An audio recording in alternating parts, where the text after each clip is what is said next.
matumaini yangu kuwa ubuheri wa afya popote pale ulipo. Karibu kwa taarifa tulizokuandalia hii leo Alhamisi tarehe 21 mwezi Juni mwaka 2025. Mimi ni Elizabeth Mwebanda. Seneta wa kaunti ya Kakamega Daktari Boni Khalwale ameikashifu serikali ya Rais William Ruto kwa kulegea katika utendakazi wa kulinda na kuheshimu haki za wananchi. Hii ni kufuatia vifo vya kiholela vinavyoshuhudiwa nchini kutoka kwa baadhi ya maafisa wa polisi ambao sasa wamekiuka jukumu la kuwalinda wananchi. Khalwale aliyasema hayo akirejelea kisa cha hivi majuzi cha aliyekuwa mwalimu na mwanablogu Albert Ojwang aliyeuawa kizuizini na maafisa wa polisi, akisisitiza kuhusu kujiondoa ofisini kabisa kwa naibu inspector generali Eliud Lagat. Mwanahabari wetu Michael Sifuna anatufungulia taarifa zetu za wikendi na habari hiyo.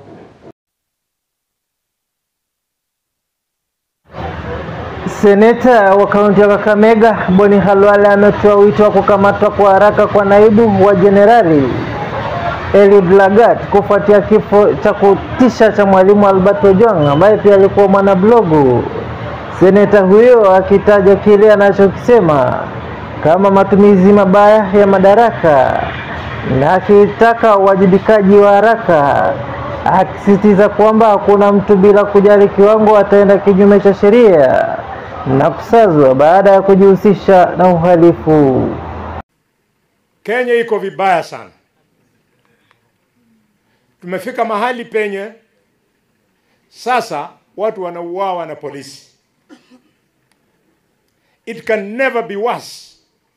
Kwamba wewe ushikwe kwa sababu umepatikana na makosa fulani na ukifika huko Malinya upate maafa kwa sababu polisi wamekuua. Ndio ningependa kuzungumza nyumbani mara ya kwanza tangu mauaji ya watoto ianze. I want to appeal to the president. He must be firm. Asikubali police officer yeyote kuua mshukiwa. Kitu inaitwa extrajudicial killings must end. Mumeona kwa runinga wakati kijana mdogo, mwalimu wetu anaitwa Albert Ojwang kutoka Homa Bay alipobebwa kutoka nyumbani, kutoka kwa mikono ya bibi yake na wazazi, wakapeleka Nairobi, akauawa. Na mtu mwenye anashukiwa ni Deputy Inspector General, yani Mundu number 2 Mkenya, ndio anashukiwa. Mliona nikisukuma kwamba huyo mtu mpaka atolee kwa ofisi. Ametoka hajatoka?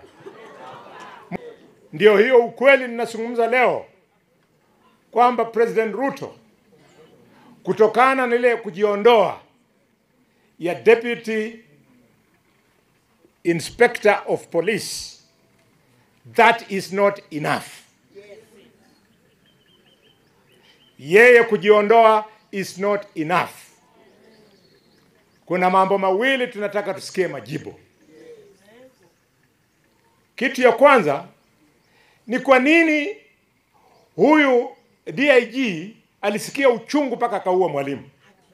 Wanasema alisikia uchungu kwa sababu mwalimu alikuwa ameweka maandishi kwa mtandao.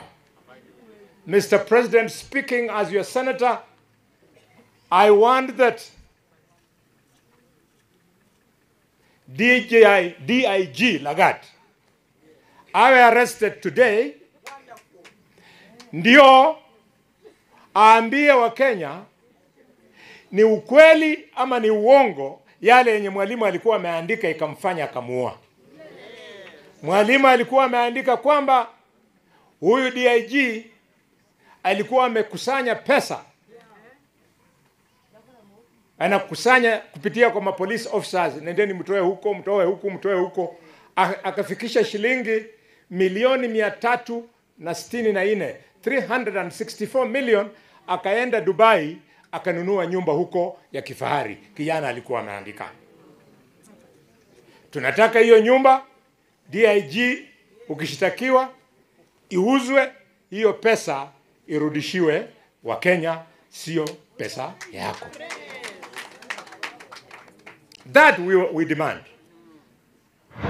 Katika suala la elimu, seneta amerai kuanisha na kurudia fedha za basari zilizotolewa na kaunti, wabunge na wawakilishi wadi kwa mfumo ulioratibiwa ili kuhakikisha kuwa fedha hizo zinatumika kwa ufanisi kusaidia na kufanikisha lengo la elimu ya bure na inayopatikana kwa wote. Sisi kama viongozi wa kongwe katika seneti tumeamua na tunasukuma na lazima tufaulu kwamba maneno ya basari itoke kwa mkono ya governor, itoke kwa mkono ya MCA, itoke kwa mkono ya MP, hata presidential fund basari tutoe. Hii pesa yote iwekwe pamoja, irudi Ministry of Education, masomo ya bure irudi vile Kibaki alikuwa anatupatia watoto wetu masomo ya bure.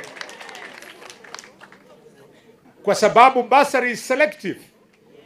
We want education to be free, and I want to appeal to President William Ruto ambaye ni rafiki yangu kwamba jibu ni hiyo yenye unasikia katika seneti kwamba tuondoe basari, pesa yote irudi wizara. Tunataka education to be free kutoka primary mpaka secondary school. Michael Sifuna, Pendo TV, kaunti ya Kakamega.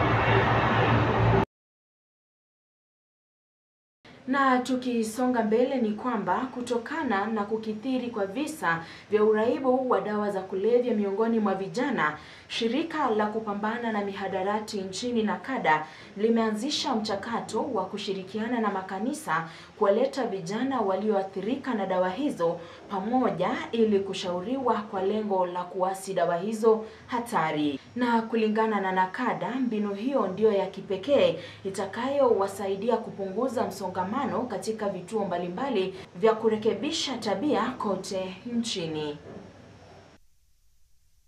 Na kitumbana bangi ikishakwambia ni wewe na kujia ama naendea mtu fulani nitamuendea. There is a challenge that they are already in it, and there is a way we who is a community can give them a platform. We give them hope through these projects of making soaps and making these new jikos so that they can have something to do and to make them busy. This is a method of reintegrating them back to the society. And many of them are doing very well. So for those that do not have a job, they are able to do small activities. Na tukisonga mbele ni kwamba spika wa bunge la kitaifa Moses Wetangula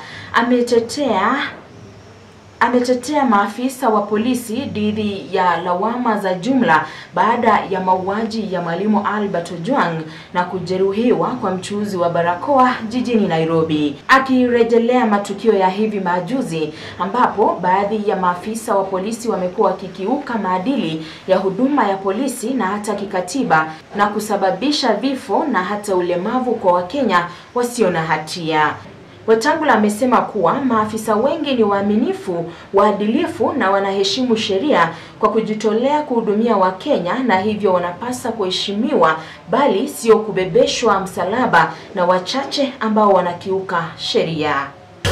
We can't use an incident of one policeman to condemn the entire police force. Hawa vijana wamesimama hapa ni kuhakikisha tuko na amani. Hawa vijana wamesimama hapa ni kuhakikisha yale mama Jerusha amelia hapa ya kuiba ng'ombe inazuiwa. Hawa vijana wamesimama hapa ni kuhakikisha kwa korofi hawaangaishi akina mama usiku waweze kuishi maisha ya amani. I want to thank our security system ya Nyamira County kwa kuwa watu wenyenyekevu, watu mnatii sheria, watu mnashirikiana na wananchi na watu mnatusaidia kukabiliana na uhalifu. Na mtazamaji, muungano wa vyama vya wafanyikazi nchini KOTU ikishirikiana na shirika la Kiafrika la miungano ya vyama vya wafanyikazi ITUC Africa zimeiomba serikali za mataifa ya Afrika kupitia Umoja wa Afrika AU kuwahusisha wafanyikazi katika utekelezwaji wa ushirikiano wa kibiashara wa mataifa ya Kiafrika maarufu African Continental Free Trade.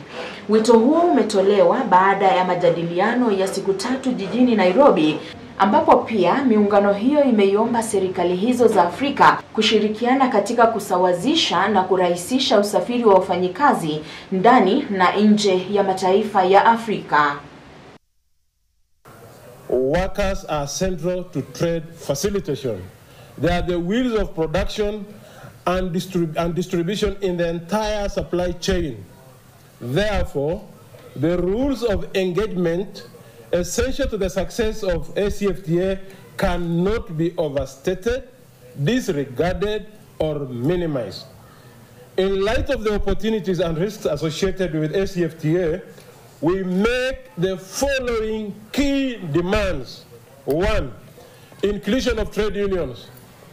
ACFTA member states should include trade unions in national implementation committees to ensure that social dialogue can inform, deepen, and benefit the ACFTA national policies and practices. Number 2, support informal cross-border trade.